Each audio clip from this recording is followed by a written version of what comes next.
Si pensamos en la NBA, nos vienen a la cabeza mates espectaculares, triples en el último segundo y estrellas bañadas en oro. Pero, amigos, no todo ha sido siempre un camino de rosas. Hubo un tiempo en el que la liga estuvo a un paso de la desaparición, un año donde la violencia, las drogas y el desinterés del público casi apagan las luces del pabellón para siempre. Hoy vamos a viajar a las sombras para analizar el peor año de la historia de la NBA, un año que casi se carga el baloncesto profesional en Estados Unidos. Muy buenas a todos, bienvenidos una vez más al canal. Hoy nos alejamos de los highlights brillantes para meternos en el barro, porque para entender el éxito actual de LeBron, Curry o Doncic hay que entender el pozo en el que estuvo metida la liga a finales de los 70, concretamente entre 1978 y 1980, pero con un epicentro desastroso en la temporada 1979. Fue el año de la tormenta perfecta y no precisamente de las buenas. Para que os hagáis una idea de la situación, imaginad que ponéis la televisión para ver las finales de la NBA y no hay nada. No es que no hubiera señal, es que las cadenas de televisión pasaban tanto de la liga que emitía los partidos de las finales en diferido.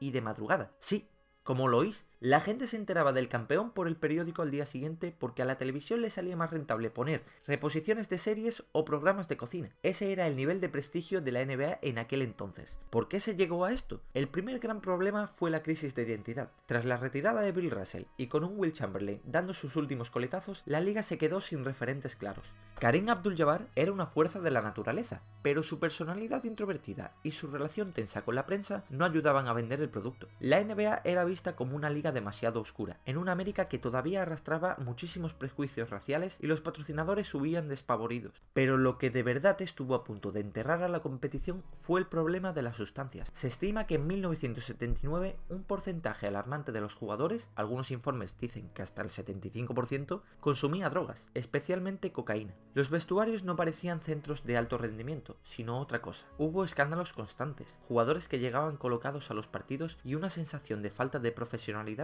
que espantaba a las familias de los pabellones. La violencia en la pista también alcanzó niveles absurdos. No era el baloncesto físico que nos gusta ver de los 90, era simplemente macarrismo. El punto de inflexión fue el puñetazo, de punch. Kermit Washington le metió un golpe tan brutal a Rudy Tomjanovich que literalmente le rompió la cara y casi lo mata en directo. Tomjanovich dijo años después que sintió el sabor del líquido cefalorraquídeo en su boca. Aquella imagen dio la vuelta al mundo y selló la etiqueta de la NBA como una liga de matones.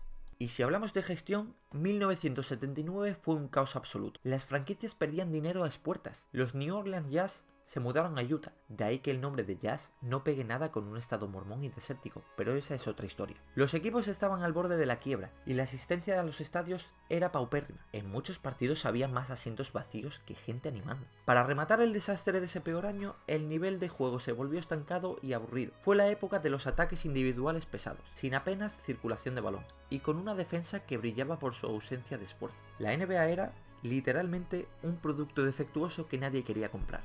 De hecho, se rumoreaba seriamente que la liga podría fusionarse o ser absorbida por otras ligas menores o simplemente desaparecer y dejar paso al baloncesto universitario, que por aquel entonces era muchísimo más popular. Sin embargo, como dicen que después de la tormenta siempre llega la calma, en el corazón de ese desastre se estaba gestando el milagro. En el draft de 1979, los Lakers eligieron a un chico de Michigan con una sonrisa que iluminaba estadio, Earvin Magic Johnson. Al mismo tiempo, Larry Bird aterrizaba en Boston para debutar tras haber sido drafteado el año anterior.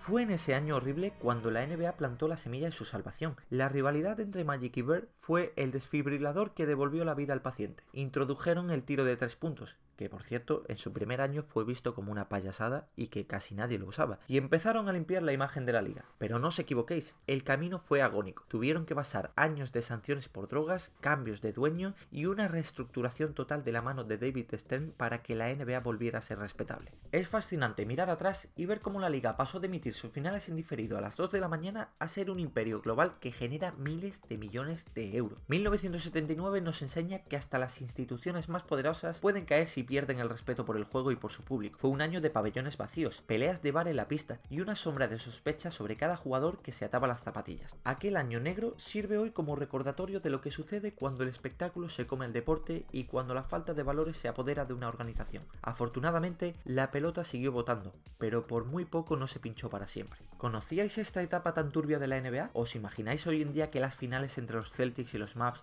se emitieran a las 3 de la mañana por falta de interés? Parece una locura, pero así de cerca estuvimos del abismo. Gracias por acompañarme en este viaje al pasado y nos vemos en el próximo vídeo. ¡Un saludo!